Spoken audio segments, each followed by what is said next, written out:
vamos a hablar un poco, vamos a continuar hablando, mejor dicho, de lo que es la historia clínica.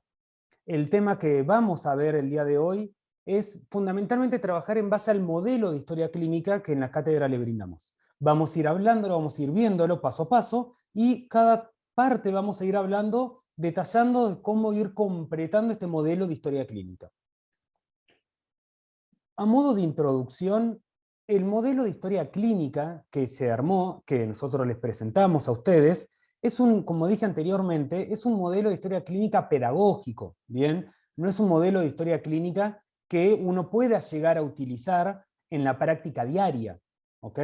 Sino que es más una herramienta pedagógica para que aprendamos a utilizar esta herramienta que es la historia clínica.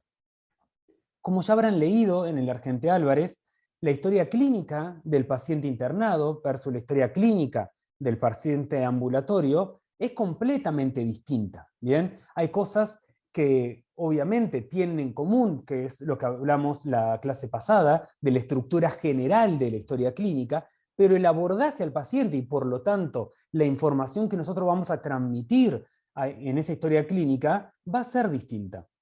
Al igual que lo que fuese una historia clínica de guardia, ¿bien? Que en la guardia, como también lo hablamos un poquito en la clase pasada, tanto la historia clínica como el acto médico, es decir, nuestro examen físico, nuestra exploración, va a estar dirigida al motivo de consulta de nuestros pacientes. Por una cuestión obvia que cada uno se podrá imaginar, en la historia clínica de un paciente internado, uno tiene más cantidad de tiempo para poder examinar a ese paciente, y a su vez, como bien vamos a ir estudiando a lo largo de este año y ustedes van a seguir profundizando a lo largo de la carrera, en la internación uno no solamente le presta atención al motivo de internación, sino también a otras cuestiones que hacen a la internación y que puede generar un aumento de la mortalidad en mis pacientes. Distinto es una historia clínica de un paciente ambulatorio, donde en general es un paciente que uno va a seguir a lo largo del tiempo, dependiendo de cuál sea el motivo de consulta de mi paciente, va a ser más o menos seguido, pero habitualmente se sigue a ese paciente a lo largo del tiempo, pero no lo voy a seguir con una frecuencia tan diaria como en la internación. Si cualquiera de ustedes, se pide un turno con un médico, sea la especialidad que sea, va a la primera consulta, el médico lo examina, de ser necesario le pedirá algún estudio, ya sea de control o ya sea para de control de alguna enfermedad o de un control de salud, y lo cita para cuando tiene los resultados, que en general mínimo van a ser 15 días, en el mejor de los casos. ¿Bien? Si uno está haciendo un seguimiento de una patología y esa patología ya está estable, bien en el cuadro de base, el seguimiento habitualmente se hace de forma mensual en el mejor de los casos, que es cuando uno le hace la receta para que continúe con el tratamiento. ¿Bien? En cambio, en la internación, uno el seguimiento lo hace todos los días mientras el paciente esté internado. Eso también es una gran diferencia con respecto a la cantidad y la periodicidad de la información que yo voy a ir volcando en la historia clínica. En el modelo de historia clínica que nosotros le brindamos en la cátedra, es un modelo híbrido, ¿bien? No es estrictamente un modelo de historia clínica de internación, y tampoco es un modelo de historia clínica de un paciente ambulatorio. Es la sumatoria de ambos para que aprendamos en un mismo modelo de historia clínica a hacer la historia clínica. ¿Bien? Y acá sí van a participar bastante, aquel obviamente que quiera, en el seminario, van a participar bastante a ver si podemos ir completándola juntos, que sería lo que más me gustaría.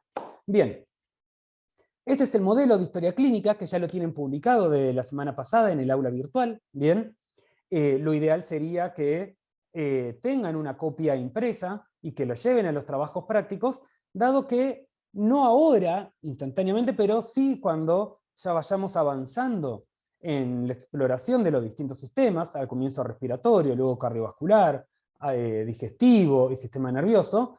La idea es también ir completándolo e ir viendo en cada sistema cómo se va completando y qué información yo tengo que tener en cuenta. ¿Bien?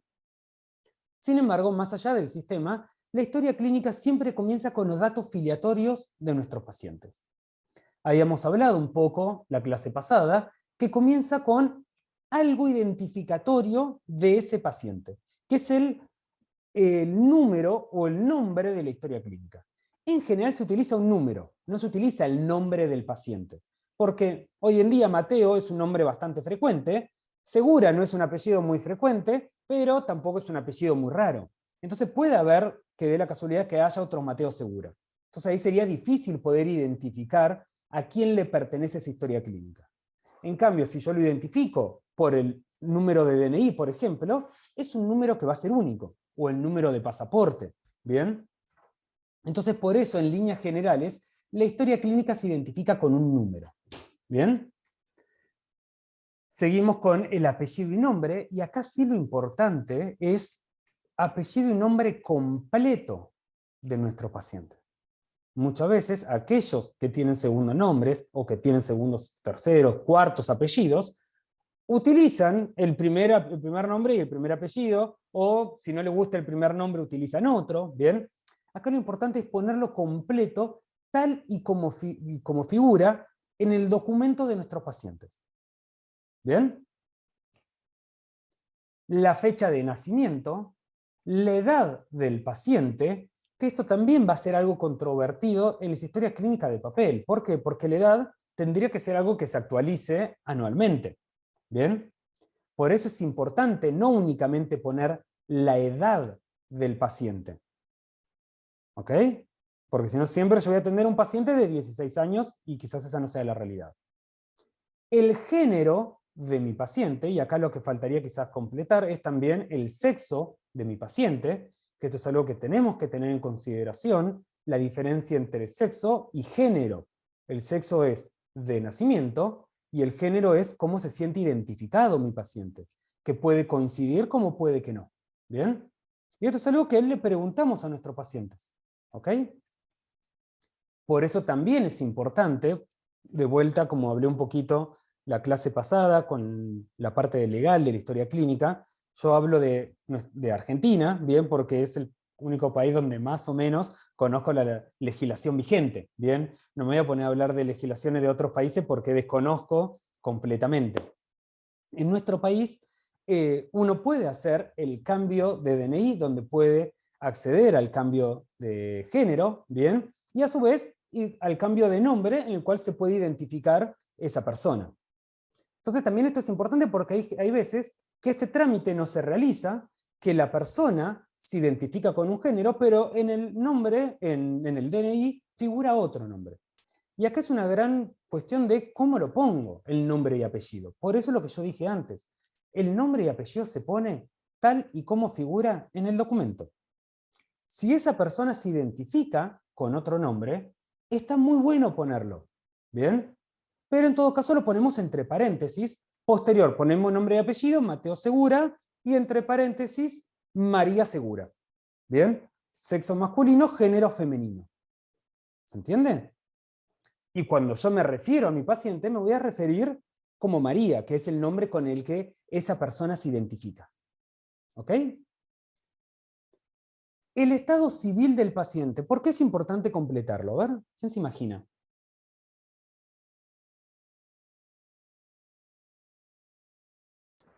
Para saber si el paciente tiene un compañero o un compañero. Bien, ¿y pero por qué sería importante, Thais, eso? Para vos. Para cuando haya una complicación, poder comunicarlo. Bueno, por ejemplo, para tener a alguien de referencia, que ahí vamos a poner un asterisco, lo vamos a hablar más tarde de eso también. ¿Qué más? En casos de paciente internado, alguien puede decidir si pierde sus facultades de cognición. Bien, si es un familiar de primer grado, como para poder... Enfermedades también, se puede venir de compañero, ¿no? Bueno, enfermedades más que nada infectocontagiosas, bien, enfermedad de transmisión sexual, que también es importante a veces tenerlo en cuenta, bien. Acá Claudia dice por si el paciente se complica o si hay que tomar alguna decisión para también consultar o informar, excelente, bien, eso está bien. Sin embargo, también hay que tener en consideración esto.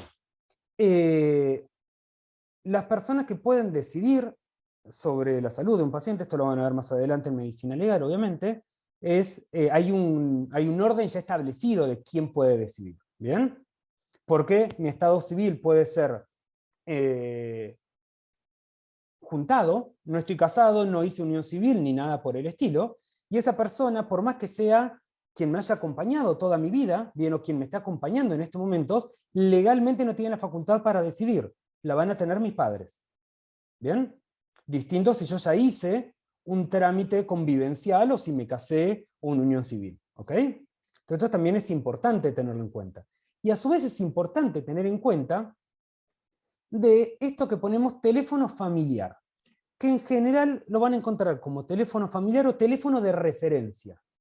¿Y esto qué es? Acá es cuando le preguntamos a la persona a quién quiere que, en caso de necesidad y urgencia, le informemos al paciente sobre el estado. ¿Bien? No que pueda eso no significa que pueda tomar una decisión esa persona. Eso se verá si legalmente está encuadrado para tomar una decisión sobre la salud de esa persona, del paciente. ¿Bien? Pero sí para que le informemos.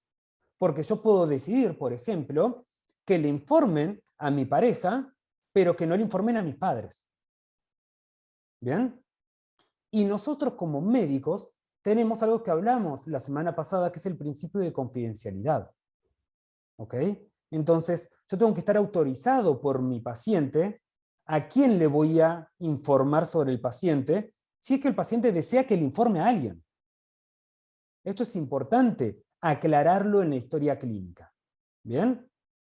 Por eso no es cuando uno llama a un hospital y quiere saber el parte, o se acerca a un hospital, a un sanatorio y quiere saber el parte de un paciente, el paciente tiene que autorizar al médico a dar el parte a esa persona. Yo no puedo darle el parte médico a cualquier persona. Por más que me diga y me jure y me perjure que es la madre, el hijo, la pareja. ¿Bien? Yo tengo que estar autorizado por el paciente por un tema del principio de confidencialidad. ¿Bien? Profe, Bien. perdón, Sí. una pregunta. En el caso de que esté soltero, no tenga hijos y tampoco tenga padres, ¿quién toma las decisiones? El Estado, ¿no?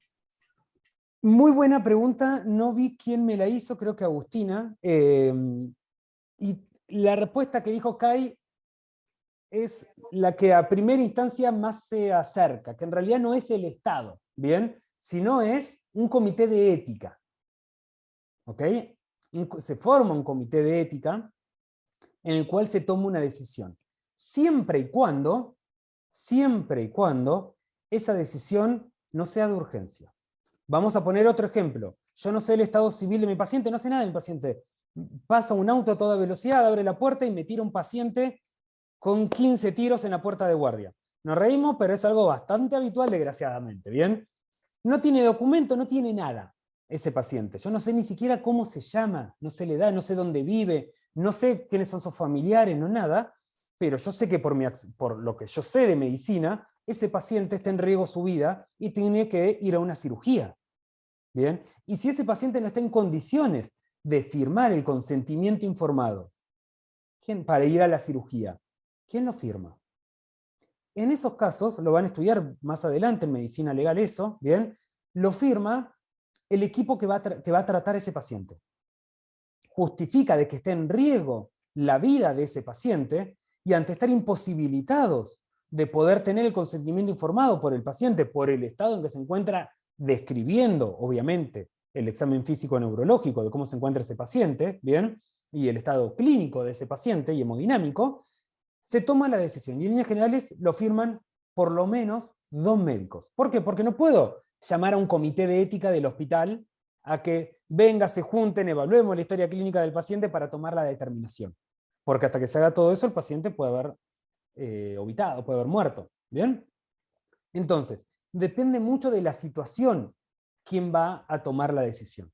¿Ok? Por eso lo que decía de Kai, que dijo el Estado, en realidad, a ver, no es directamente el Estado, es un comité de ética. ¿Bien? Que dependiendo de dónde esté conformado ese comité de ética, va a ser algo estatal, puede ser algo privado, etcétera, etcétera. ¿Ok? Que es algo que de hecho una formación básica que existe dentro de medicina, la parte ética. ¿Bien? Pero bueno, ahí respondemos a una pregunta, es dependiendo bien cada situación y el contexto en el que esté el paciente. Bien, la ocupación. ¿Por qué la ocupación la voy a preguntar? Para saber si puede tener que ver la patología que presenta el paciente con su trabajo, tanto Bien, psicológicamente excelente. como situaciones de estrés, como si el trabajo le causa eso, cierta Perfecto. exposición a ¿Y si ciertas mi paciente cosas. no tiene enfermedades? para saber si el trabajo es un factor de riesgo. Bien, para la prevención de las enfermedades. ¿Y usted, señor, de qué trabaja? Trabajo en una metalúrgica. ¿Y utiliza los elementos de seguridad? Nah, yo eso no lo utilizo. Y ahí yo puedo empezar a hacer prevención primaria para evitar que mi paciente tenga una patología en el caso que no la tenga todavía. ¿Se entiende? Y esto es algo que nosotros hablamos un poquito recién, de que esta historia clínica es medio un híbrido entre la parte ambulatoria, que se centra mucho en la atención primaria de la salud, y la parte de internación. ¿Bien? Entonces, si tiene una patología, bueno, para ver si, como bien dijeron, si puede haber una relación entre la ocupación con la patología que presenta mi paciente. Y en el caso de que no haya una patología, también para hacer una prevención en el caso de que sea posible. ¿Bien? Bueno, el teléfono de contacto del paciente y de algún familiar, o lo van a encontrar como un teléfono de referencia, ¿bien? Por el caso que sea necesario tener un contacto con alguien, en el caso que él no pueda, ya sea contactar con el paciente o el paciente no esté en condiciones. En el caso de que tenga obra social o prepaga, el número de afiliado, ¿bien? Nivel de estudios. ¿Por qué es importante preguntar esto?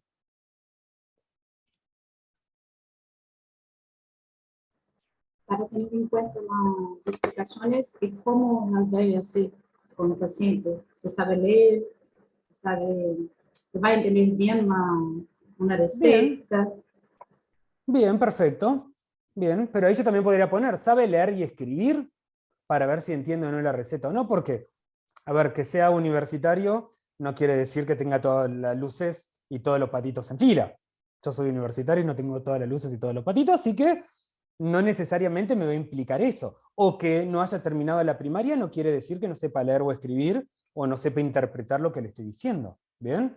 Pero es algo a tener en cuenta. No es poca cosa, es algo a tener en cuenta. Y también algo más, que es algo que lo que hablamos al El inicio nivel de nuestro... socioeconómico y cultural del paciente también.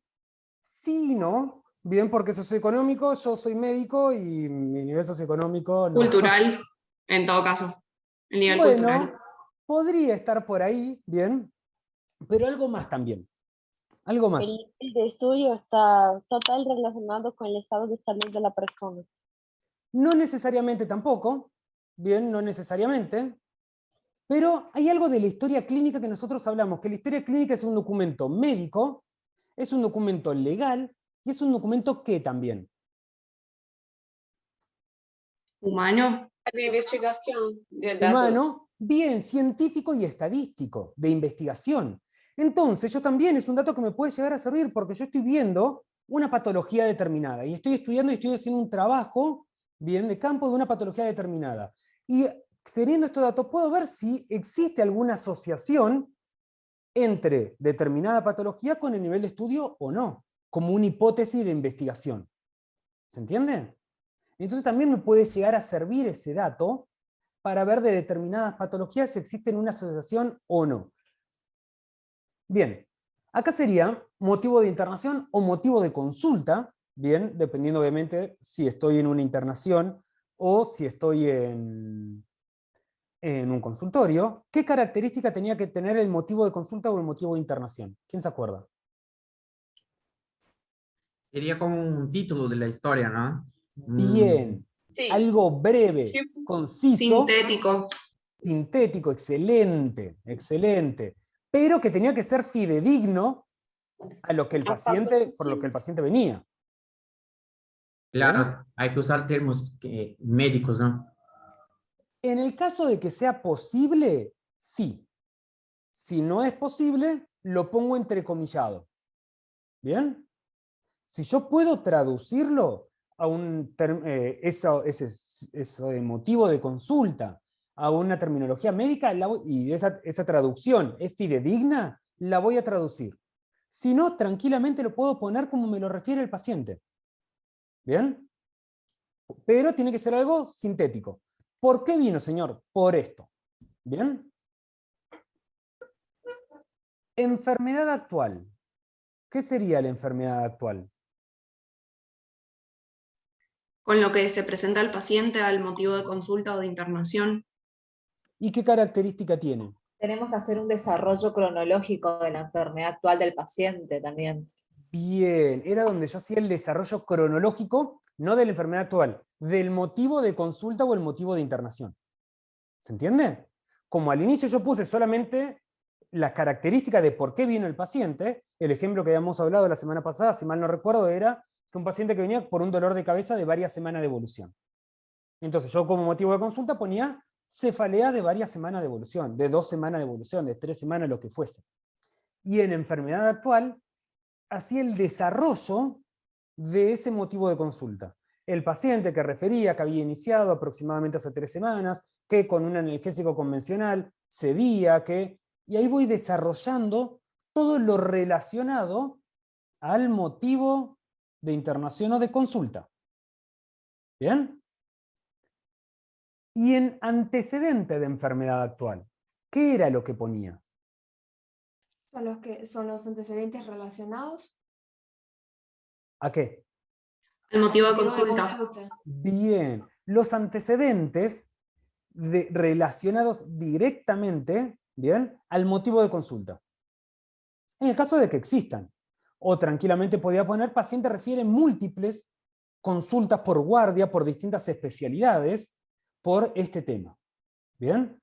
Profe, ahí se podría poner, por ejemplo, acudió anteriormente a por ejemplo, por el tema de la cefalea, a un neurólogo y no tuvo resultados, qué sé yo, no, sin tratamiento. Ese tipo de cosas se podría poner, Lo por que le ejemplo. haya dicho el neurólogo, bien, acudió paciente refiere haber acudido a un especialista en neurología, el cual luego de examinarlo descartó patología neurológica. O luego de examinarlo y pedirle determinado estudio complementario, descartó patología neurológica. O diagnosticó tal patología e inició tratamiento sin respuesta, con respuesta parcial, lo que fuese. ¿Bien? En antecedentes personales, ¿qué iba a poner yo entonces? Todos los antecedentes Ahí sí ponemos que todos tenga los previos, antecedentes ya previos sea a de la médicos o consulta. quirúrgicos. Bien, ahí sí, como bien dijo Joaquín y Valentina, los antecedentes patológicos que tenga mi paciente, por más que no haya relación alguna con el motivo de consulta. Apendicectomía en el año 91, colecistectomía en el año 2019, hipertenso, diabético, lo que fuese. ¿Bien? Todos los antecedentes patológicos que tenga mi paciente. ¿Bien? Luego, como este es un modelo que habíamos hablado, un modelo híbrido, pero que más tiene una base de historia clínica de internación, acá nos encontramos con el resumen de historia clínica de guardia o del servicio derivante. Que de esto habíamos hablado que no es lo mismo que el epicrisis. Acá en el resumen, yo lo que hago es consignar los datos positivos que yo encontré al examinar mi paciente. ¿Bien? Y luego empiezo a completar otros antecedentes de relevancia de mi paciente, como por ejemplo la medicación habitual que toma mi paciente. Cuando yo coloco una medicación, lo ideal es poner el genérico, es decir, el nombre de la molécula de la droga, ¿bien? Y la marca comercial que utiliza mi paciente en el caso que la sepa. En general el paciente sabe o una o la otra, y lo más probable es que sepa el nombre comercial. ¿Qué toma usted, doctor? ¿Qué toma usted, señor? El Lotrial. Bien. Bueno, entonces yo sé que es enalapril, voy a poner entre paréntesis Lotrial.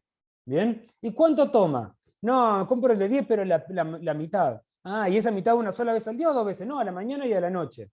Perfecto. Entonces yo voy a poner 5 miligramos cada 12 horas en dosis.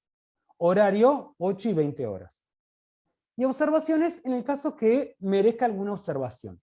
¿Y qué es esto? Por ejemplo, hay determinadas, que eso lo van a estudiar el año que viene o el otro año, ya sea en Fármaco 2 o en Bademec, como lo van a estudiar, que hay determinados fármacos que los esquemas pueden variar un poco.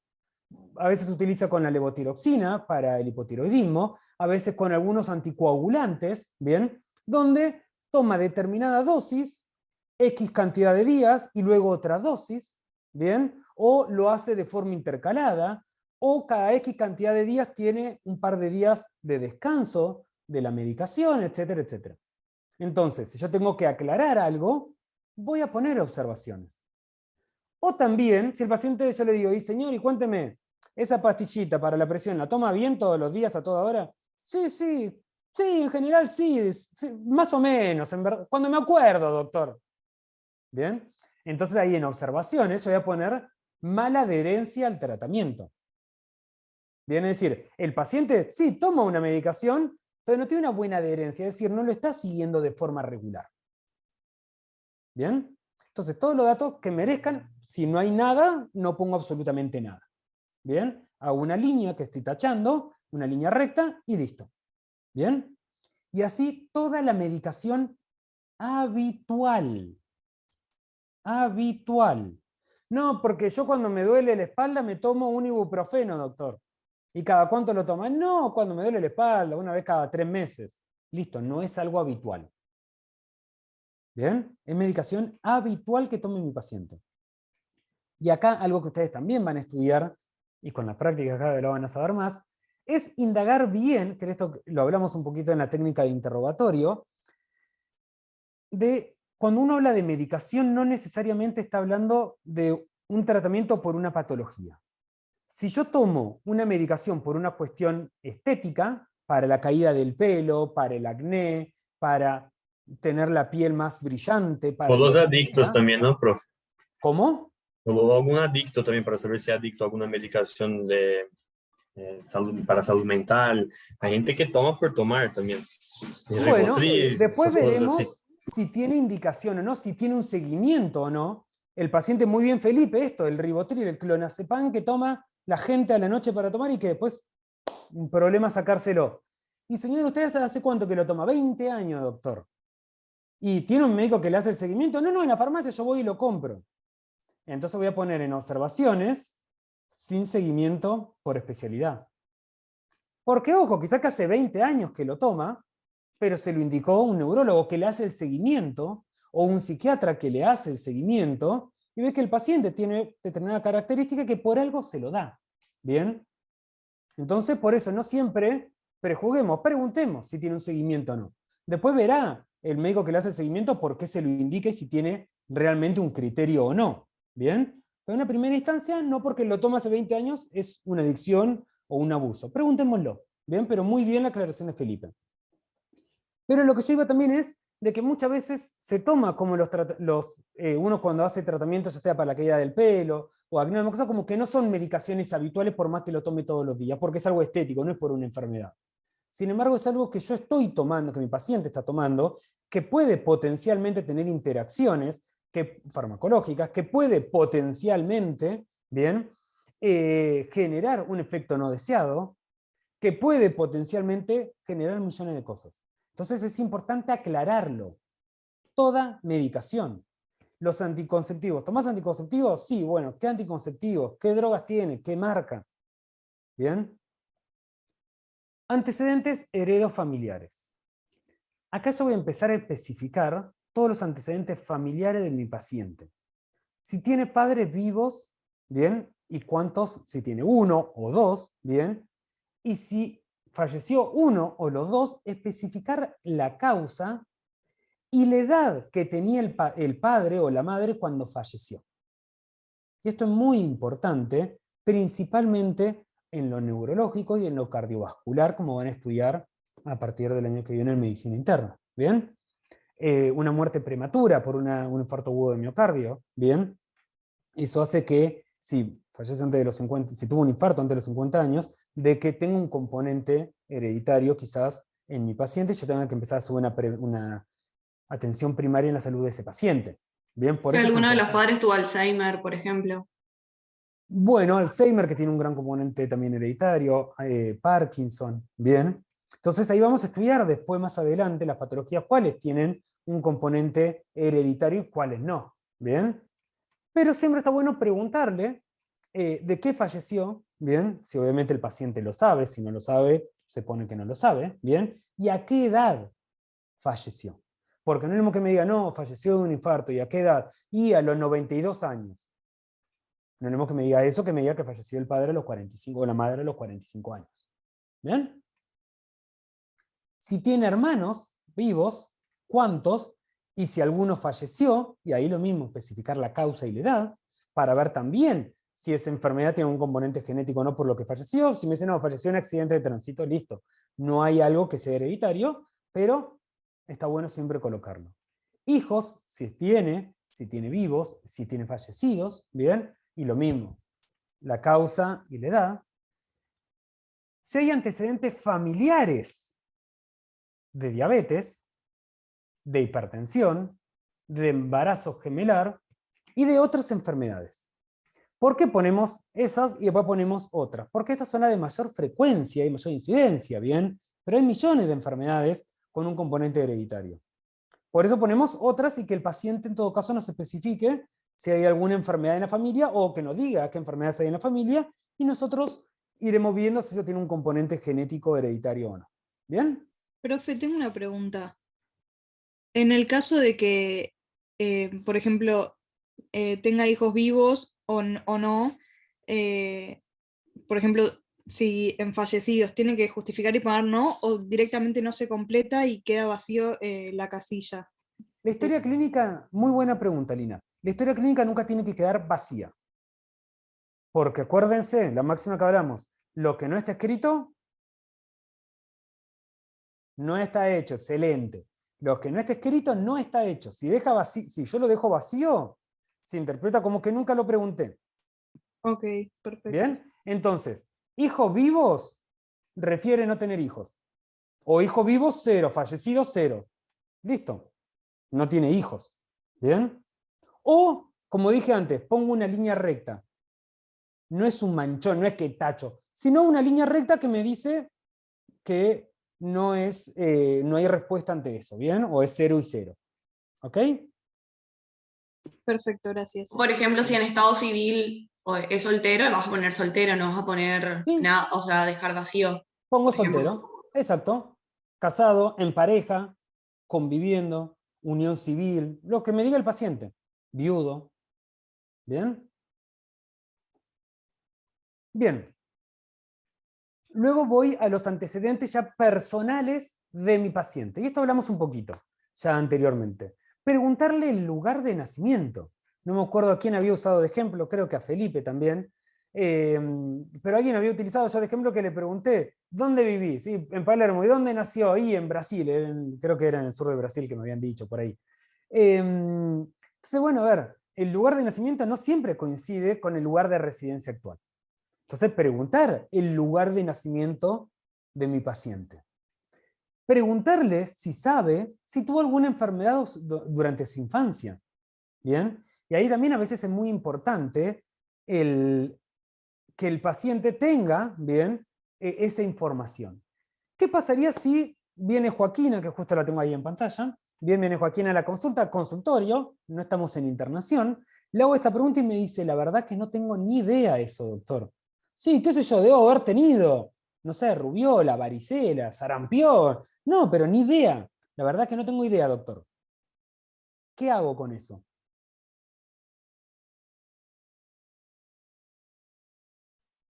Se consigna que no se acuerde del paciente. Bien, puedo poner paciente no recuerda, bien. O también, dependiendo de la situación, yo lo que le puedo decir al paciente es, ok, ¿y esa información, vos me la podés traer a la próxima consulta? ¿Bien? Y ahí en todo caso, quizás que en vez de poner no recuerda, puedo dejarlo en blanco y completarlo en la próxima consulta. Dependiendo también de la relevancia que tenga eso. ¿Bien? Dependiendo de la relevancia que tenga esa información, porque voy a lo mismo. legalmente, lo que no está escrito no está preguntado. ¿Bien? Pero si no es una pregunta que tenga una gran relevancia, pero que sirva, bien, de vuelta para hacer atención primaria. Sí, porque también le voy a vacunación, por preguntar- ejemplo. ¿Cómo? Vacunación, por ejemplo, va a servir. Por- Si a veces el paciente no se acuerda que tomó alguna vacuna, y la próxima consulta sí tiene que saber el Bien. médico. Porque ahí pues me sirve más para la prevención primaria. Distinto es, por ejemplo, si toco madera, estoy internando a un paciente con una neumonía bilateral por COVID, desaturando con insuficiencia respiratoria, y yo necesito saber si tiene las vacunas o no contra el COVID. ¿Bien? Porque me cambia el pronóstico, me cambia muchas cosas. Que igualmente, como es una vacunación reciente, todos saben y van a recordar si tienen una, dos, tres o si no tienen ninguna. ¿Bien? Ahí sí me va cambiando y ahí sí lo tengo que poner en todo caso si el paciente no lo recuerda porque en ese momento no lo recuerda, bien, o si no puede responder, ahí pongo no recuerda, paciente no puede responder, lo que fuese. No se puede consignar esa información, la información que sea según la situación. ¿Bien? Profe, y hablando del caso del calendario de vacunación, por ejemplo, que preguntaron, ¿qué pasa si, por ejemplo, el paciente perdió su calendario de vacunación? O sea, ¿qué haces ahí? Y te dice que tiene vacuna, pero no sabe ni cuáles tiene. ¿Qué se hace en esos casos? Muy buena pregunta. Ahí tenés, lo van a ver este año, el micro del doctor Laube, nada, crack en eso, y se lo va a machacar y van a poder responder mucho mejor que yo esa pregunta a fin de año, ¿bien? Tenemos distintas variantes, distintas respuestas dependiendo de qué sea lo que yo quiera consignar y dependiendo del por qué. Puedo hacer serologías, por ejemplo, para ver si tiene anticuerpos o no tiene anticuerpos para determinadas patologías, ¿bien? Puedo empezar a indagar al paciente. Contame, ¿cuántos años tenés, si se puede saber? ¿Yo? Sí. 20. 20. Hace 4 años te tendrías que haber dado una vacuna, ¿o no? Sí. ¿Te la diste? Ya lo recordás, 4 años, no fue hace tanto. Sí, sí, sí. Bueno, entonces yo sé que la doble adulto la tiene. ¿Bien? Porque lo refiere a eso, por más que no tiene el calendario. Quizás que ni sabe ella cuál se dio. Pero yo, sabiendo el calendario, ya puedo ir viendo. ¿Ok? Entonces ahí voy indagando quizás un poquito más. O ante la duda, y ella me dice, no, tengo 25 años. Y no sabe si se la dio o no se la dio, se la puedo indicar. Porque tenemos ya cerca el refuerzo. Todo va a depender de la situación, de por qué vino, si está haciendo un control o no. Distinto es si vino porque se pinchó con un clavo oxidado. ¿Bien? Entonces ahí sí me va a cambiar quizá la conducta, etc. Pero, si no, la otra respuesta, que es la que muchas veces se utiliza, es, y hace una cosa, vos me dijiste más arriba que tu mamá estaba viva. Le podríamos preguntar a tu mamá y que tu mamá seguramente lo va a recordar o lo va a tener anotado en algún lado o en tu libreta pediátrica lo debe tener ella y ese es el recuerdo que toda madre, padre se guarda en esa cajita del baúl de los recuerdos junto con las fotos viejas. Entonces, ahí lo busque para la próxima consulta, en todo caso me lo traerá. ¿Bien? Pero de vuelta, todo va a depender del por qué, de por qué viene mi paciente. No es lo mismo que viene a la consulta estando embarazada, donde ahí sí el tema de la inmunización me importa mucho, ¿bien? Y quizá que tenga que hacer un refuerzo o pedir serologías, si está inmunosuprimido, si está en espera de un trasplante. Hay distintas variantes que me va a cambiar la urgencia de ese dato y quizá que cambie mi conducta al respecto. ¿Bien? Bien. Bueno, enfermedades hereditarias. Acá ya no pregunto si la familia hay alguna enfermedad. Me fijo o pregunto si mi paciente tiene alguna enfermedad que sea hereditaria. ¿Bien? Ya acá consigno si mi paciente tiene la enfermedad, no el factor de riesgo. Acá es si ya tiene una enfermedad que tenga un componente hereditario. Viajes recientes, el lugar y la fecha en que viajó, y esto es bien de internación. Esto no es de consultorio externo, porque en el mejor de los casos, ¿bien? Una vez al año quizá que cambie ese dato. ¿Ok? Por eso, esto es bien de internación, esa pregunta. En cambio, la pregunta de vivienda, del número de convivientes con el que convive, si tiene agua corriente o no, de qué material está hecha la vivienda y si posee cloacas o no, esto es bien de ambulatorio, no tanto de internación. ¿Bien? Porque el número de convivientes, yo puedo pensar en qué patologías. Yo te digo, no, yo vivo en una casa de material, no está revocada, pero es una casa de material, no tengo cloacas, es un 2 ambientes y vivimos 25 personas en ese 2 ambientes. Entonces yo pongo, número de convivientes 25, agua corriente no, material ladrillo, cloaca no. Y ahí yo puedo llegar a pensar en qué patologías, a ver. Sarna, sagas. Infección por microorganismos. Bueno, Chagas, si yo tuviese Tuberculosis, más en, vamos a uno, Chagas si yo tuviese más en el norte del país. Infección de algún microorganismo. Una endoparasitosis. Covid, tuberculosis. Tuberculosis, parasitosis, bien, por la falta de cloaca, quizás hay que ver dónde está la litera o el baño, bien, si está afuera, si tienen un poco, ojo, esto quizás que nos suena un poquito raro, agua corriente no, cloaca no, y quizás que mi paciente vive en un country, que no todo country tiene cloaca, bien, por eso hay que preguntar esto. Yo puedo tener un pozo séptico muy bien armado, que vienen una vez al año, me lo vacía la empresa de pozo séptico y todo, y no por eso es un factor de riesgo. Pero sí es algo a preguntar. Bien, no lo diga, no, yo tengo una litera, hacemos en un balde, y cada tanto vamos y lo tiramos al río. Bien, ahí sí quizá que piense, como bien dijeron, en parasitosis, o en otras enfermedades bacterianas que pueden producir alguna alteración a nivel gastrointestinal y demás, como bien van a estudiar en micro. ¿Bien? Bueno, calendario de vacunación ya lo hablamos. Y acá el genograma. El genograma es algo que ustedes seguramente ya estudiaron en atención primaria de la salud y que van a seguir estudiándolo, ¿bien? De cómo se conforma el genograma y de la importancia que tiene el genograma.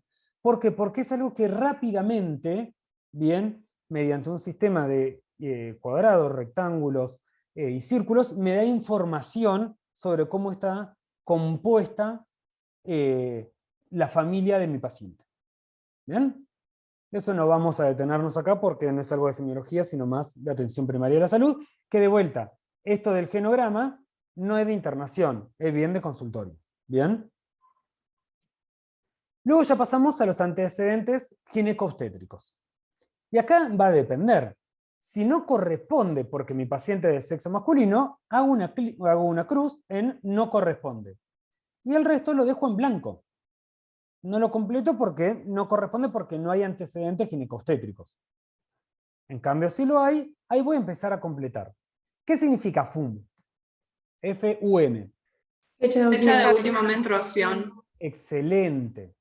Y ahí, cuando me la diga, tengo que completar el ritmo menstrual de mi paciente. Es decir, de cuántos días, si es regular o irregular, etc. ¿Bien? Si en ese momento de consulta mi paciente tiene flujo vaginal o no, y o también aclarar en el caso de que tenga repetición flujo vaginal. ¿Bien? ¿Esto qué significa? FPP. Fecha probable de parto. Excelente. Fecha probable de parto, entonces estoy hablando de que es una paciente en realidad que está cursando una gesta, es decir, un embarazo. ¿Bien? Le calculo la edad gestacional en semanas, como van a estudiar en ginecología. Menarca, ¿qué significa menarca? Fecha de la primera menstruación. Bien, excelente. ¿Cuándo tuvo su primera menstruación? Bien, o a qué edad tuvo la primera menstruación. En el caso de si ya está en el periodo de menopausia o no, completarlo, bien.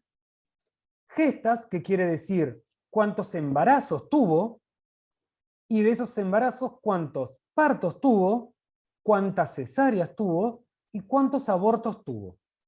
¿Bien?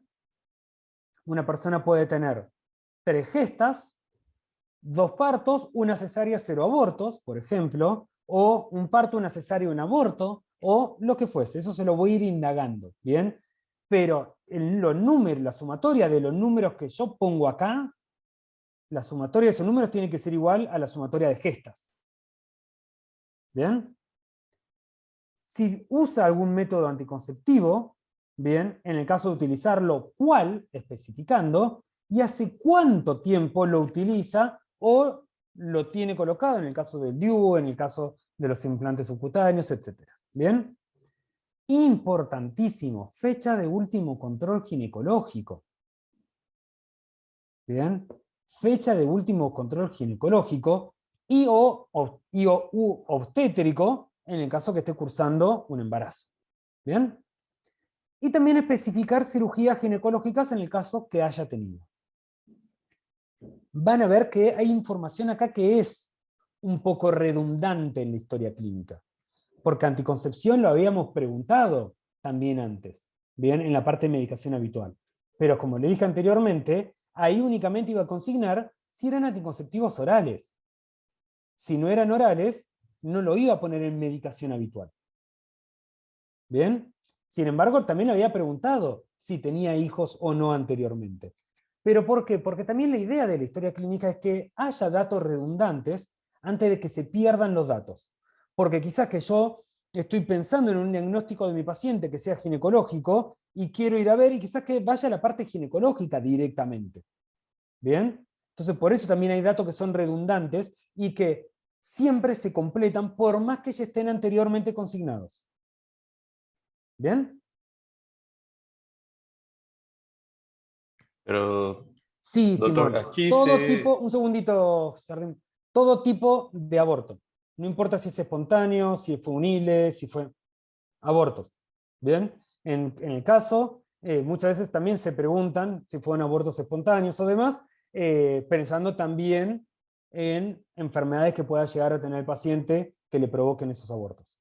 ¿Bien? Pero los que no son no espontáneos, directamente nos aclara, en el caso que sean espontáneos, a veces si se sabe la causa, se coloca cuál. ¿Bien? Perdón, Jardín, ¿qué me quería preguntar?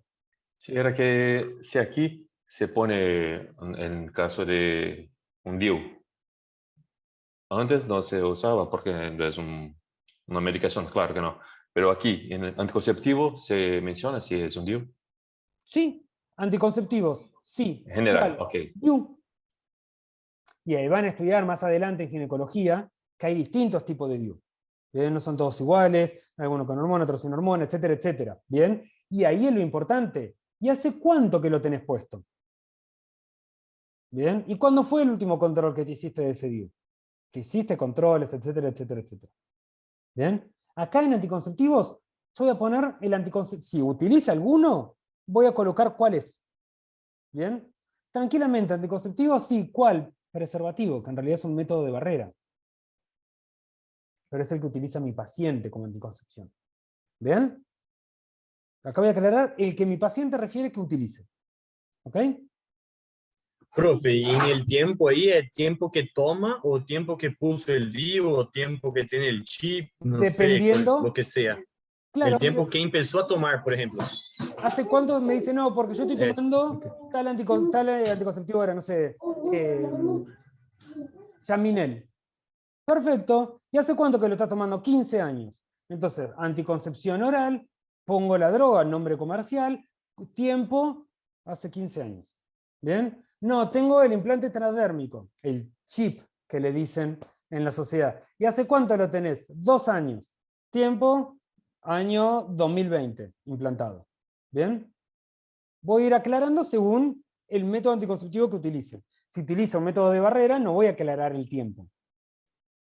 ¿Bien? Tío, no te puede decir, no sé, el DIU, tipo te dice, sí tengo hace 6 años, pero hay que preguntarle si lo cambió en el medio o sea, si hubo un reemplazo.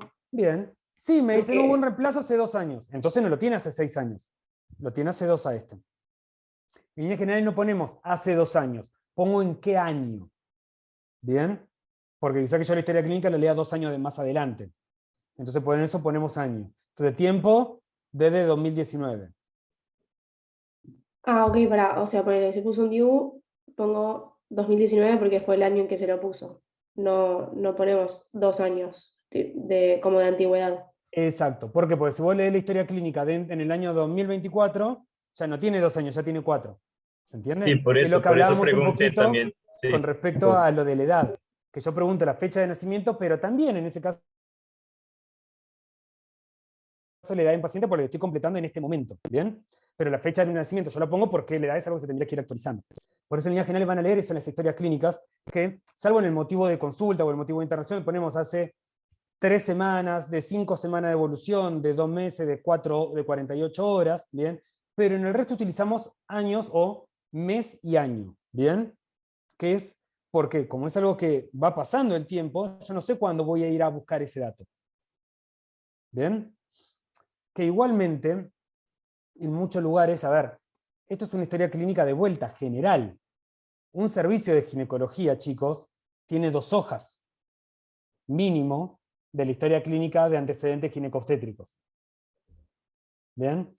Pero yo, médico generalista, son médico general, acá no estamos hablando de especialidades, ¿bien? Hay otras cuestiones más ginecológicas que quizás que no vaya a indagar tanto y que ante la duda vaya a enviarlo al especialista.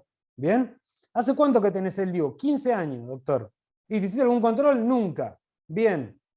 Solicito evaluación por servicio de tocoginecología. ¿Bien? Para que le evalúe, en todo caso, un especialista. ¿Ok? Entonces, por eso también es importante esto es una historia clínica general. Cuando cursen la rotación de tocogineco, ahí van a ver la cantidad de cosas que van a preguntar. Esto es como lo básico que todo médico general va a preguntar de los antecedentes ginecobstétricos. ¿Bien?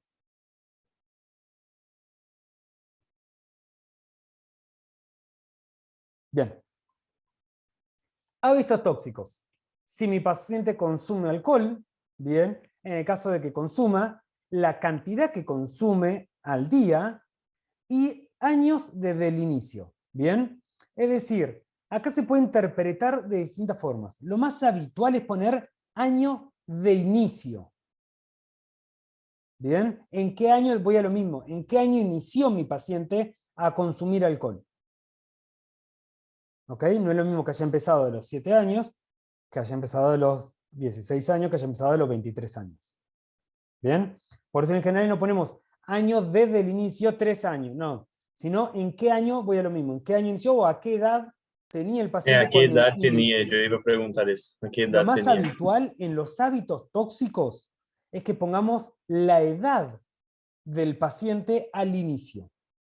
Principalmente con el alcohol, aunque también con el tabaco. ¿Bien?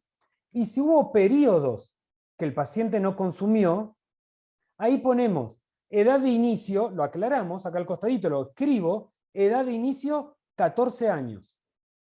¿Bien? Consumidor frecuente o fumador diario desde los 25 años.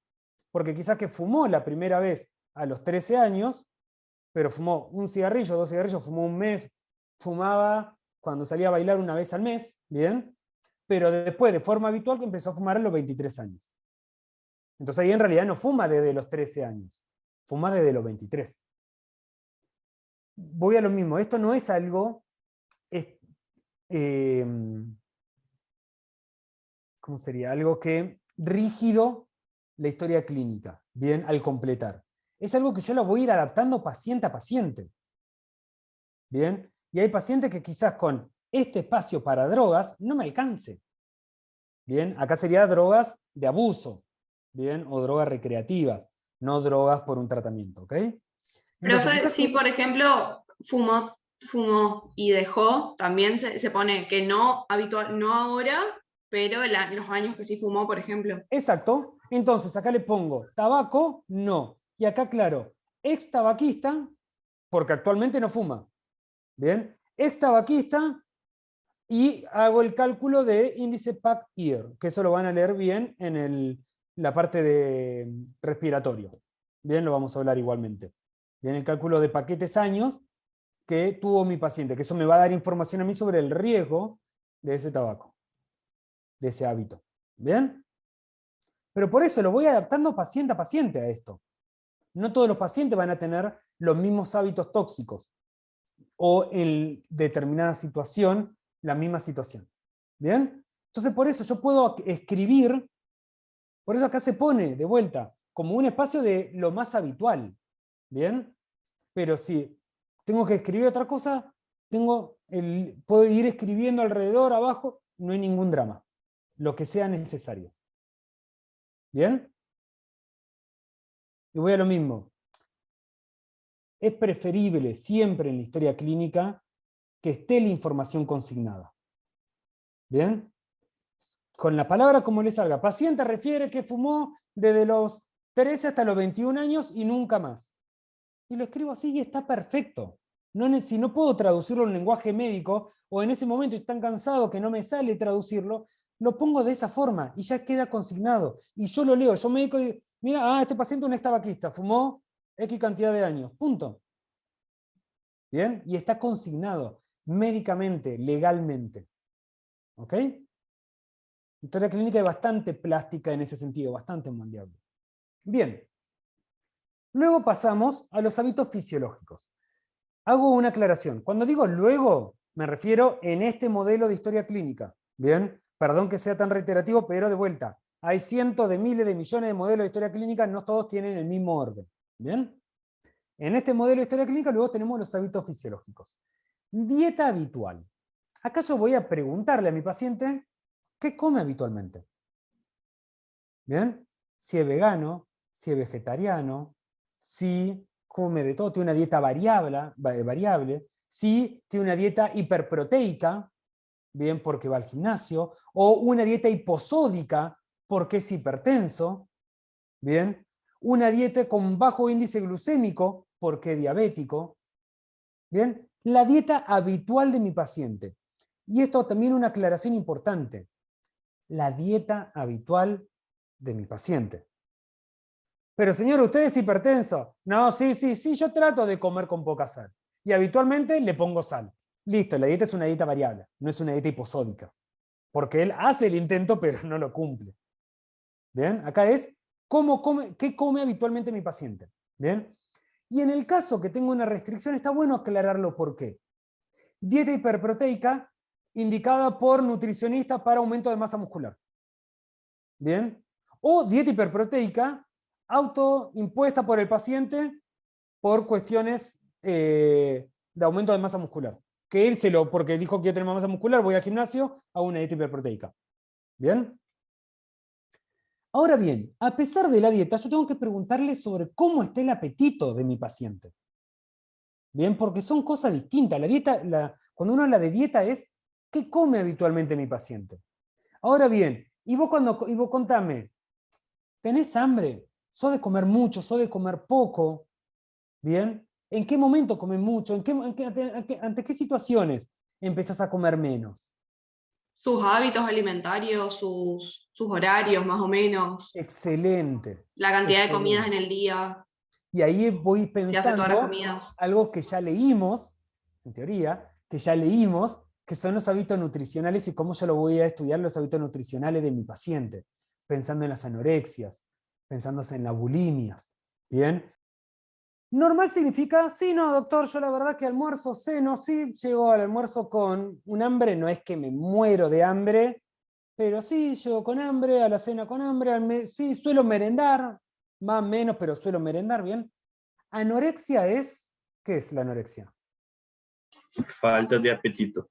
Bien, falta de apetito. No es la enfermedad anorexia nerviosa. La enfermedad se llama anorexia nerviosa. Bien, acá yo no estoy hablando de enfermedad, estoy hablando de cómo es el apetito de mi paciente. La anorexia es no tengo apetito. Es un trastorno alimentario compulsivo. La anorexia nerviosa claro. Es un trastorno de la alimentación.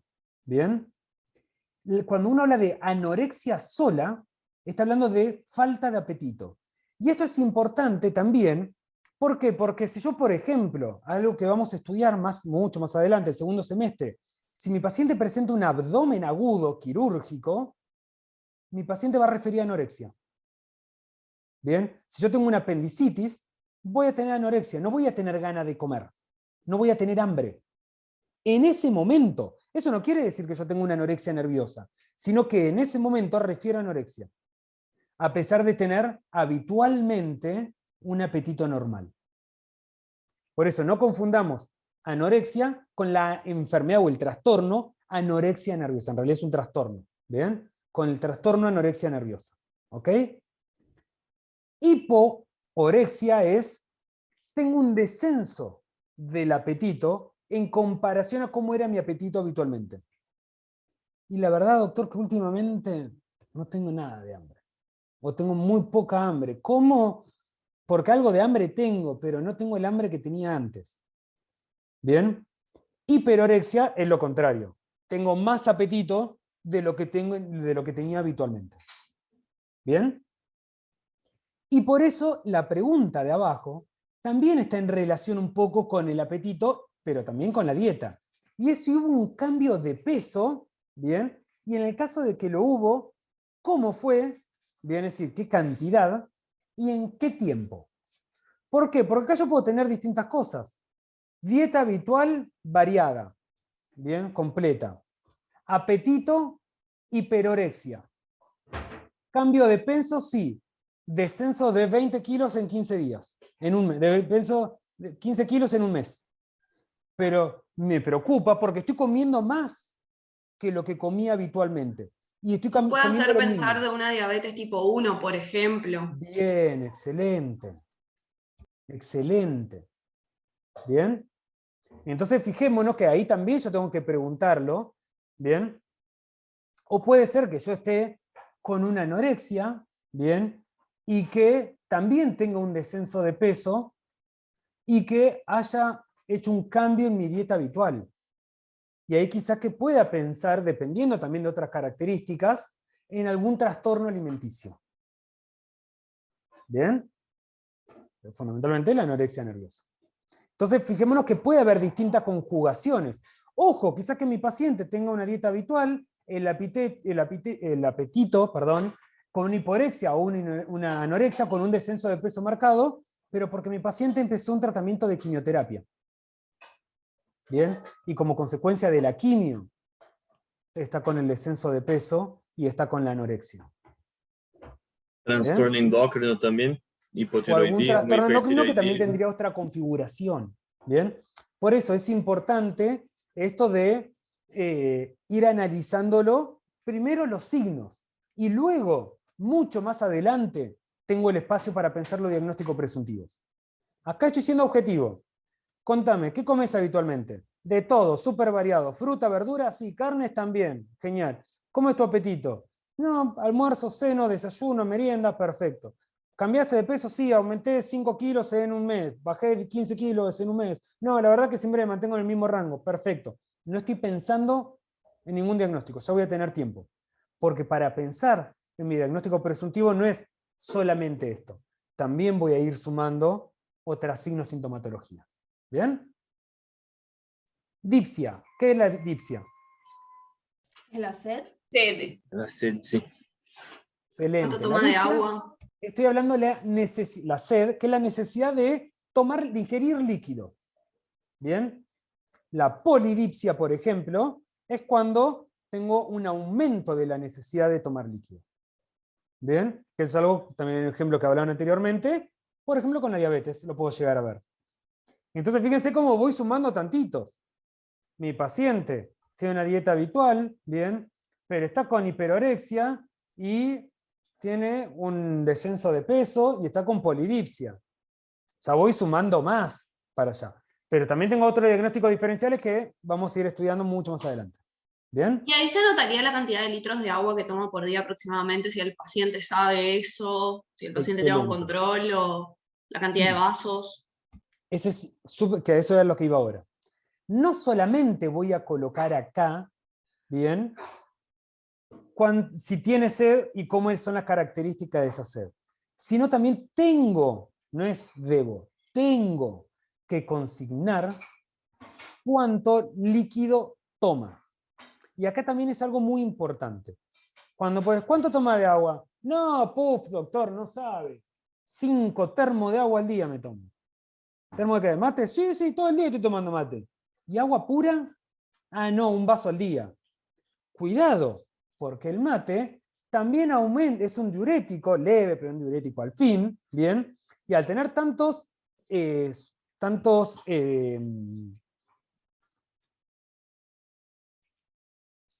ahí se me fue el nombre. Bueno, por la yerba y demás cosas, también el líquido puro que yo voy a adquirir va a ser menor. ¿Bien? Entonces, cuidado, la idea es acá consignar cuánta agua pura toma mi paciente. Que lo ideal es entre 2 y 2,5 litros de agua pura por día. Después mate, café, té, bienvenido sea. Pero en líneas generales no nos consignamos en esos 2 litros de agua que toma al día. ¿Bien? Y acá también es importante ser pillo en cómo preguntar. Joaquina, contame, ¿cuánto líquido tomas por día? No, doctor, yo tomo 2 litros fácil al día. ¿Y de qué? De Coca-Cola. Ok, cuidado, no es lo mismo. No te lo pregunto de una. Te pregunto después de qué, vos decime de qué. ¿Bien? Siempre de vuelta. Acá sería una pregunta abierta, pero dirigida. ¿Bien? Profe, y si nos dice que, por ejemplo, toma todos los días Coca-Cola y no toma otra cosa, ¿también hay que anotarlo ahí o no? Obvio, obvio, lo voy a anotar. Lo voy a anotar porque es algo que tiene un alto índice glucémico, un alto índice sódico también. ¿Bien? Entonces lo voy a consignar también. Obviamente lo voy a consignar por eso. De líquido y qué líquido toma. Y ahí, de ser necesario, haré la medida de prevención primaria de enfermedades. ¿Bien? Diuresis. ¿A qué referimos con diuresis? Con la cantidad Tanta de orina. orina. Bien. La cantidad y las características Los de esa colores, orina. principalmente, Si le arde, que es lo por que una ejemplo, persona más o menos puede medir a alguien que no es médico. bien, si le arde, por ejemplo, ¿cuántas veces? Muchas veces le preguntamos ¿cuántas veces vas al baño? ¿Y cuánto tiempo pasa? Y poder retener orina, no retenés. El volumen es muy difícil cuantificarlo. El aspecto también, el aspecto, ¿no? Bueno, el aspecto, pero eso ya va más en la parte de la orina. ¿Bien? Ok, Pero esto hablamos más del hábito fisiológico de orinar. ¿Bien? Pero de ser necesario puedo llegar a aclararlo. ¿Bien? Y en líneas generales acá ponemos no tanto el volumen de orina, porque yo le pregunto a cualquiera de ustedes, ¿cuánto volumen de orina orinas al día? No tengo ni idea. Nunca me puse a hacer pis en una botella para saber cuánto hacía en un día. Sino, más que nada, ¿cuántas veces vas al día? Trata de pensar más o menos, ¿cuántas veces vas al día?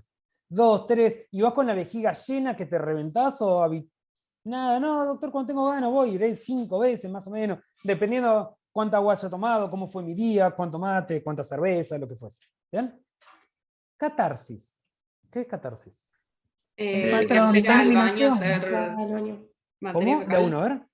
Patrón de eliminación. Equilibrio, recuerdo de memoria, algo así tiene que ver No, con la las veces que memoria. vas a cagar. Catarsis habla de la materia fecal, de cuántas veces Bien. defeca al día o Exacto. semanalmente. Bien, excelente. Catarsis es defecar, el hábito defecatorio.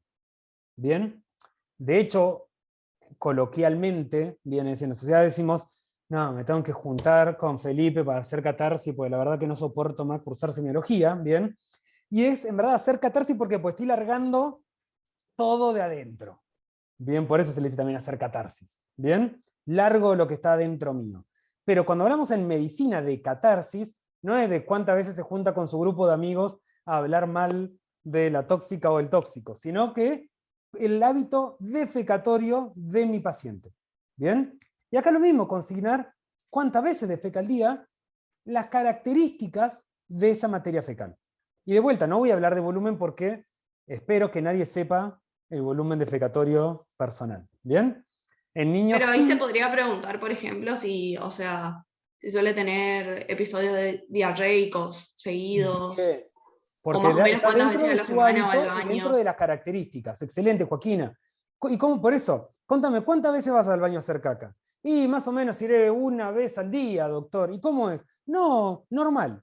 Y ahí, de vuelta, ser bichos y saber preguntar. ¿Qué es normal? No, normal, doctor. Bueno, para mí normal, el líquido puro. Ah, no, doctor, no, sólido, color marroncito. Y tiene sangre, moco, pus. No. Listo, perfecto. Porque lo normal a veces es muy subjetivo, chicos. ¿Bien? Entonces, por eso, cuidado con lo normal.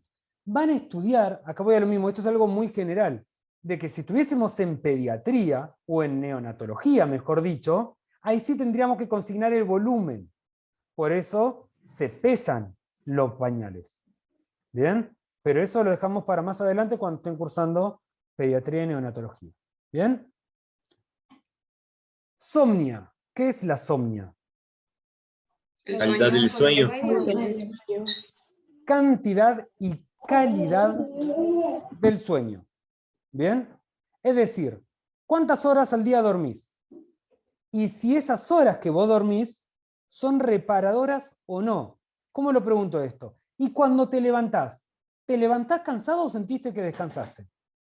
Pues yo puedo dormir 8 horas al día, pero levantarme súper cansado. ¿Bien?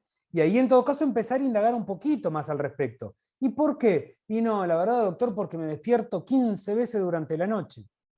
¿Y pero por qué te despertás tanto? No sé, me despierto de la nada, pero hay ruido que te molestan, vivís cerca de una autopista, vivís cerca de una estación de bomberos, de policía. No, nada, doctor, un silencio absoluto, estoy en el campo, pero me despierto 15 veces al día.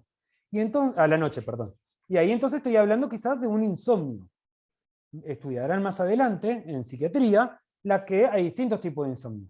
Tenemos el insomnio de inicio, que es que me cuesta irme a dormir y paso horas dando vuelta en la cama o leyendo cosas antes de poder dormirme.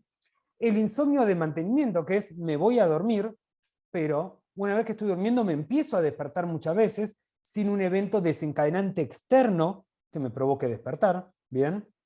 Y luego el insomnio mixto, que es cuando tengo las dos cosas. Me cuesta irme a dormir y encima que me cuesta irme a dormir me despierto 15 veces durante la noche. ¿Bien? Y luego voy a indagar sobre la sexualidad de mi paciente.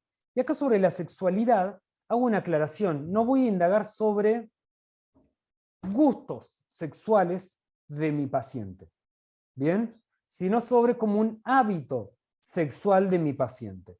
Es decir, si utiliza métodos de barrera, ¿bien? Si tiene una pareja estable, si no tiene pareja estable, si aparte de tener pareja estable tiene múltiples partners sexuales, ¿bien? Porque que tenga pareja estable no quiere decir necesariamente que tenga una única pareja sexual, ¿bien?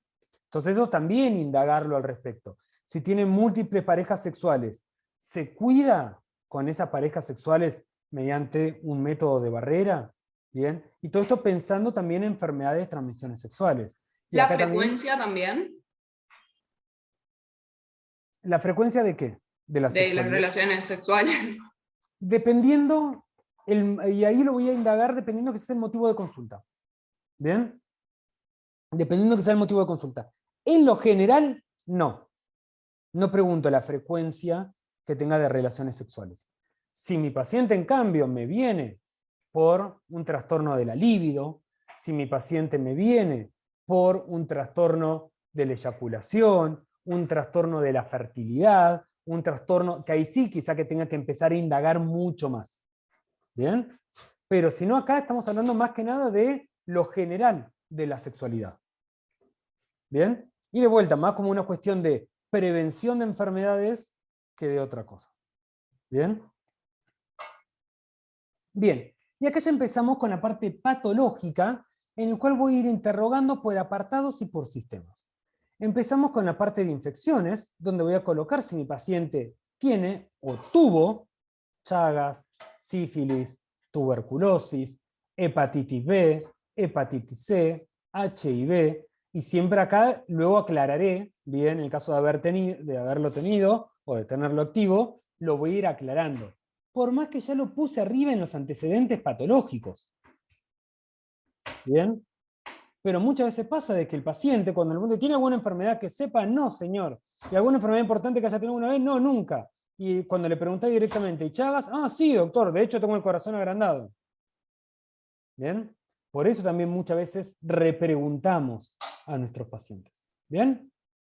Enfermedades obviamente transmitidas por mosquitos, dengue, chikungunya, zika, fiebre amarilla, y en qué año, bien.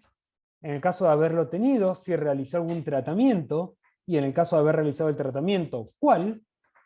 Alergias, si tiene o no, y en el caso de que tenga, especificar. ¿Y acá es importante? Alergias, esta pregunta es general, pero es alergias ambientales, alimenticias y farmacológicas. No o, es alergias la pregunta. ¿Bien? Yo puedo ser alérgico al polen. ¿Y algún medicamento? No. ¿Y algún alimento? No. ¿Bien? Entonces, es en lo general, todos los tipos de alergias. Luego, si mi paciente tuvo alguna internación, ¿en qué año tuvo esa internación y por qué motivo se internó? ¿Bien? Y si tuvo alguna cirugía, ¿en qué año y por qué motivo? Y acá también es importante esto, porque uno dice, bueno, pero a ver, si lo operaron, lo internaron. No necesariamente. Hay cirugías que son ambulatorias, que no requieren internación. ¿Bien? O hay otras que por determinado motivo la internación es breve. Entonces, por eso es importante las dos preguntas. ¿Bien? Y obviamente no toda internación es por una operación. Y luego ya pasamos... Ay, perdón. Una pregunta. Por ejemplo, no sé, le sacaron las amígdalas a los 7 años y te dice, sí, me sacaron las amígdalas a los 7. ¿Ahí qué ponemos? O sea, en el ¿Y en qué año. año? Bien, O sea, ¿en qué año naciste? Yo, Sí. 1995. 95. Entonces voy a poner cirugías, amigdalectomía, año 2002. Bueno, pero, o sea, sí o sí ponemos el año. De El última año de hacemos la la cirugía. cuenta. De última hacemos la cuenta, pero ponemos el año. Más o Ok. menos. Tampoco somos ingenieros, chicos. Nada, pero en líneas generales, a ver. Y también el paciente, a ver, vos le preguntás, y a mí me preguntan, ¿me operaron de apendicitis de chiquito? ¿En qué año te operaron? Más o menos, año 94, 95.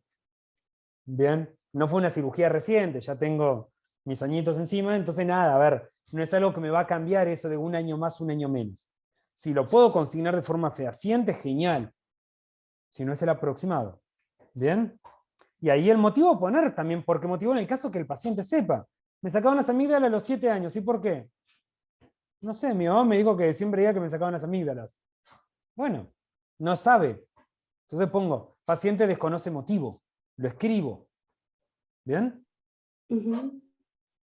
Sí, por ejemplo, yo era a mí me sacaron porque era asmática y tenía apneas, pero ahora no soy asmática y por él me preguntan enfermedad y ahora no digo que soy asmática, pero de chiquita era como súper alérgica y asmática y como que es importante. Excelente. Entonces voy a poner cirugía, año 2007, dijimos, no, 2002. 2002, motivo, amigdalectomía, a consecuencia de infecciones amigdalinas a repetición, a consecuencia de bronquitis, a consecuencia de lo que fuese, de apneas respiratorias. Bien, entonces lo consigno eso. Y vos ahora no te voy a poner, vuelvo un poquito para arriba, antecedentes personales. En el caso de Macarena no voy a poner que posee asma bronquial, pero sí lo voy a poner como enfermedades de la infancia. Porque actualmente ella no es asmática, pero sí tiene el antecedente en la infancia del asma bronquial. ¿Se entiende? Entonces fíjense que esa información en algún lado tiene que ir. ¿Bien? Yo tengo que ver en dónde la voy a ir acomodando. Porque el paciente me va a tirar todo de una. Porque contame, Macarena, ¿tenés alguna enfermedad que sepa? No, doctor, ahora no va, no sé. En realidad yo de chiquita era asmática y sabe, doctor, que por eso me sacaban las amígdalas, porque me dijo que así. Mi mamá siempre me decía que ella estaba re preocupada porque que yo no respire mientras dormía y que no se hizo un montonazo de tratamiento. Y después de repente nada. Y fuiste a algún monólogo, no, nunca más. ¿Y haces algún tratamiento actualmente? No. ¿Y alguna vez tuviste algún episodio? No. Listo.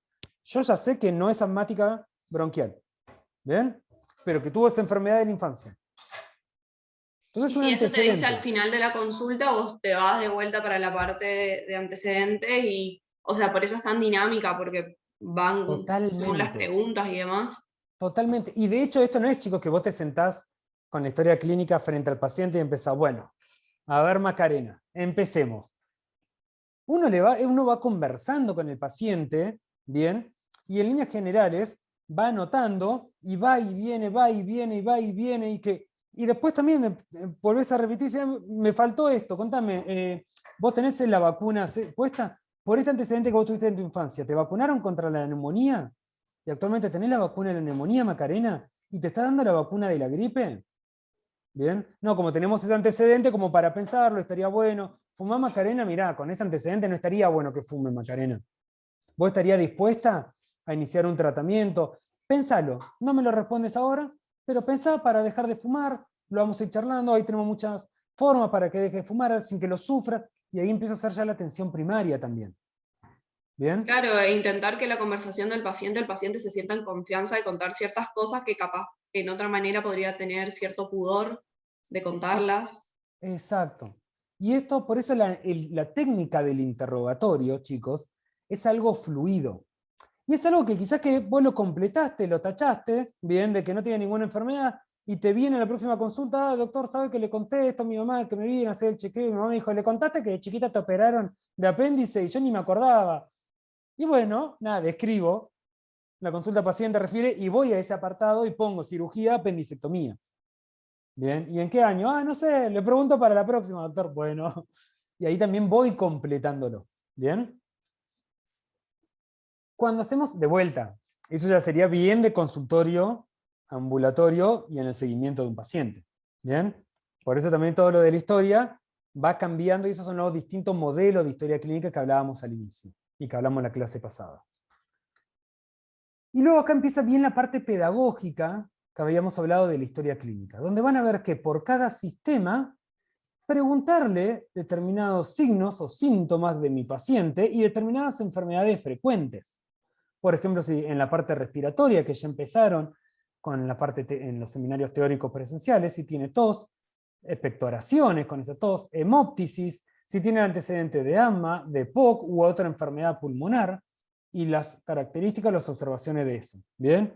Y así de cardiovascular, de digestivo, como lo básico que yo tengo que ir preguntando en cada apartado. Que esto lo van a también ir viendo mientras vayamos viendo cada apartado, no vamos a ir ahora uno por uno porque no tiene sentido. Y una vez que yo ya terminé con todo eso que fue anamnesis, es cuando empiezo con el examen físico. ¿Bien? Hasta acá, chicos, fue todo anamnesis. Todo anamnesis, todo interrogatorio, todo preguntarle al paciente. Luego comienzo con el examen físico. En la práctica no es tan estructurado esto. ¿Bien? En la práctica es más dinámico, ¿bien? De que voy preguntando mientras también voy revisando al paciente, explorándolo, ¿bien? Pero en los pasos de conformar la historia clínica es interrogatorio completo y luego el examen físico completo. ¿Bien? ¿Cómo voy a comenzar el examen físico? Siempre lo básico, los signos vitales de mi paciente y el estado general de mi paciente. La temperatura axilar, la TA, la frecuencia respiratoria cardíaca, la saturación, la presión venosa central, el peso, la altura y calcular el índice de masa corporal. Y acá no quedarme únicamente con el índice de masa corporal, como bien ustedes ya lo estudiaron en la parte nutricional, sino también medir la circunferencia abdominal y el porcentaje de masa muscular. ¿Por qué? Porque quizás que yo tengo frente a mí en mi paciente es un All Black, ¿bien? Y entonces yo le voy a poner peso 150 kilos, talla 1,50 m, índice de masa corporal me da súper obeso, pero en realidad la circunferencia abdominal quizás que sea baja y el porcentaje de masa sea altísimo, porque es un jugador de rugby, ¿bien? Es puro músculo, ¿bien? Por eso tenemos que saber nosotros también las limitaciones de las cosas que estoy aplicando. Que el índice de masa corporal a grandes rasgos sí me sirve, pero tengo que tener en cuenta que tiene sus limitaciones y cuáles son sus ventajas y sus desventajas. ¿Bien? El estado de conciencia, que ya lo hablamos esto en el seminario de examen general, si no me equivoco, ¿bien? No me acuerdo ahora el nombre del seminario, pero bueno, en los primeros seminarios, ya lo vieron, si no lo vieron, lo tienen publicado en el aula virtual, obviamente. Lo mismo que el estado de nutrición de mi paciente, hacer el signo de pliegue, ver si tiene sobrehidratación. La sobrehidratación, ¿cómo se expresaba? ¿Mediante qué signo? Godet puede ser, fodeas de edemas. Bien, si hay edema. Y si hay edema, no, mediante el edema. Y si hay edema, yo tengo que evaluar si hay Godet o no hay Godet. Porque acuérdense que no todo edema me genera el signo de Godet. Bien, hay edemas que no me generan el signo de Godet. Si mi paciente tiene un decúbito obligado, especificar qué tipo de decúbito obligado, o si es indiferente, cuando el paciente se puede modificar a su voluntad, y libre albedrío, exacto. Si mi paciente tiene sondas colocadas, una sonda vesical, es decir, para la parte urinaria, nasogástrica, para la parte alimenticia, o de drenaje, en el caso que haya tenido alguna cirugía o algún percutáneo, lo que sea, y bueno, y luego empezar sistema por sistema a detallar el examen físico. Piel y faneras, bien, cómo están estas pieles faneras, si hay una palidez mucocutánea, si hay ictericia, si hay livideces, si hay una circulación colateral, que esto está en el seminario de sistema venoso y sistema linfático, ya lo tienen publicado también. Si hay lesiones a nivel de la piel, y especificar en dónde, qué tipo de lesiones. Si mi paciente posee cicatrices, y en el caso de presentarlas, por qué tiene esas cicatrices, si son quirúrgicas, si son traumáticas, ¿bien? Sistema linfático, a ver si mi paciente lo reviso, ¿bien? A ver si hay adenopatías. En el caso que haya adenopatías, la localización, el tamaño, la consistencia, la forma, si está adheridas o no a plano profundo, y observaciones, si por ejemplo posee secreciones, esas adenopatías y demás. ¿Bien? Que de hecho en el seminario de sistema venoso y linfático ya empezamos con la introducción al sistema linfático y a los distintos grupos ganglionares. Bien, eso lo tienen también publicado en el aula virtual. Cabeza y cuello, que es el tema que ya vamos a empezar a profundizar a partir de la semana que viene. Bien, cómo está la boca, cómo está el estado dentario de mi paciente, cómo están las glándulas tiroides, las carótidas, el sistema vascular del cuello. Bien, y luego comienzo con el aparato cardiovascular, que no lo vamos a leer porque esto lo vamos a ir viendo, sistema a sistema. Bien, el examen físico de cada sistema lo vamos a ir viendo durante la cursada, tanto teórica como práctica. Abdomen, gineco, neuro, etcétera, etcétera. El resumen semiológico, bien, que es ya cuando finalicé mi anamnesis y mi examen físico, que era donde yo consignaba los datos positivos que yo recabé durante la anamnesis y durante el examen físico. Bien, solo lo positivo a modo de resumen, bien escueto. ¿Vos decís, profe, todo lo que salió bien en el examen del paciente, o sea, lo que dio normal, no, o todos los signos que conseguiste del paciente? Excelente aclaración, Joaquina. No, cuando uno habla de datos positivos es lo que encontré, no lo que salió bien. Bien, lo que encontré en mi examen físico, que en línea general no es lo bueno, sino es lo patológico. Bien, entonces, lo fisiológico no lo detallo en el resumen semiológico. Detallo los hallazgos patológicos, que son los signos positivos que voy a encontrar. Viene la sintomatología positiva. ¿Los signos del examen físico o todo? No sé, pones... De anamnesis y de examen físico. Ok. De anamnesis y de examen físico. Que obviamente me va a cambiar si es un paciente ambulatorio, si es un paciente internado, si es una guardia, etcétera, etcétera. ¿Bien? Pero siempre es el resumen de los hallazgos que yo encontré que no es lo fisiológico. ¿Bien? Las impresiones diagnósticas, acá lo van a encontrar como impresiones diagnósticas, también lo van a encontrar como diagnósticos presuntivos o como diagnósticos diferenciales. La realidad es que hay una diferencia entre esto. Impresiones diagnósticas me habla de diagnóstico presuntivo y diagnóstico diferenciales. El diagnóstico presuntivo es lo que yo creo que tiene mi paciente. ¿Bien? Los diagnósticos diferenciales, a modo burdo, es lo que puede llegar a tener mi paciente si no es lo que yo sospecho que tiene. ¿Bien? Entonces, yo encuentro que mi paciente a la anamnesis, por su estilo de vida, por su índice de masa corporal, por su circunferencia, porque tiene polidipsia, porque está con una ingesta hipercalórica y demás cosas, puede llegar a tener una diabetes. ¿Bien? Bueno, impresión diagnóstica de diabetes mellitus tipo 1. Y si no es, ¿qué puede llegar a ser? Y voy poniendo en el caso que exista, ¿qué puede llegar a ser que tenga mi paciente? ¿Bien? Entonces esa es la diferencia.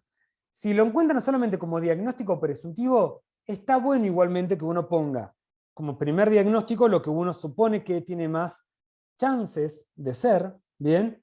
Y luego otros diagnósticos pensando en ese momento, que ya recién lo vi a mi paciente, de qué puede llegar a tener.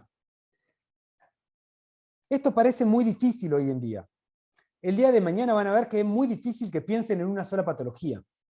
Es todo lo contrario a lo que le está pasando ahora. El día de mañana, cuando van sumando medicina interna 1, 2 y las rotaciones y todo, vas a ver cualquier paciente, cualquier persona en la calle, y ya empezás a pensar miles de cosas que puede llegar a tener esa persona. ¿Bien?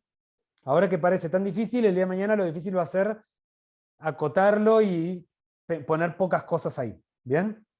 Plan diagnóstico es, ok, esto es lo que puede llegar a tener tu paciente. ¿Cómo voy a hacer para estudiarlo? Mediante los estudios complementarios o estudios paraclínicos, que no vamos a hablar acá obviamente porque esto ya es territorio de medicina interna, lo mismo que el plan terapéutico de mi paciente. ¿Bien? Que van a ver qué voy a implantar, qué voy a implementar y cuándo, dependiendo de cada situación. ¿Bien? Luego, en el paciente internado van las evoluciones diarias, como hablamos anteriormente. En el paciente ambulatorio van a las evoluciones, ¿bien? Que no son diarias porque no lo voy a ver todos los días seguramente, sino que directamente las evoluciones. Y acá lo importante, ya sea una evolución diaria o ya sea una evolución esporádica, es decir, cuando tenga el control, es poner siempre, siempre la fecha y la hora en el que yo estoy atendiendo a mi paciente. Siempre se comienza con fecha y hora. Porque yo lo que estoy diciendo es, en este momento, mi paciente está así. ¿Bien? Bien. ¿Dudas? Sí, profesor, en la evolución diaria, además de esa evolución del paciente, por ejemplo, un paciente internado que, no sé, hizo fiebre, por ejemplo, y tomaste la decisión de hacerle cultivos o iniciar otro tratamiento, ¿eso también va todo en evoluciones diarias, aclarar lo que uno agrega o modifica en el Exacto. tratamiento? Sí. Voy a escribir 11/4/2022, 10 AM. Paciente presentó múltiples registros febriles durante la noche, los cuales se dieron con paracetamol 1 gramo cada 8 horas. En el día de la fecha se solicita laboratorio control más más hemocultivo por 2, más urocultivo, más radiografía de tórax, más cultivo de punta de catéter, correcambio de catéter, lo que fuese, 11/04/2022, 15 horas. Se recibe el laboratorio, la característica del laboratorio, tomo determinada conducta. O sin cambios en el esquema terapéutico actual. Se esperan resultados de cultivos. Se mantiene antitérmicos cada 8 horas. ¿Bien? Siempre lo voy aclarando. Por eso las evoluciones, si bien se dice evoluciones diarias, a veces, dependiendo del paciente, en un mismo día voy a tener muchas evoluciones. ¿Bien? Imagínense, a ver, un paciente en un estado crítico en terapia intensiva. No va a tener una evolución al día. Lo más probable es que tenga múltiples evoluciones al día, porque sea en un estado crítico, y eso es algo que va cambiando mucho, a veces, en el mismo día. ¿Bien? Entonces, por eso, todo depende del paciente, pero si yo revisé nuevamente al paciente por algún motivo, porque hizo fiebre, porque tiene dolor abdominal, porque vomitó, por lo que sea, haya tomado yo o no un cambio de conducta, si yo lo vi al paciente lo tengo que escribir. ¿Bien?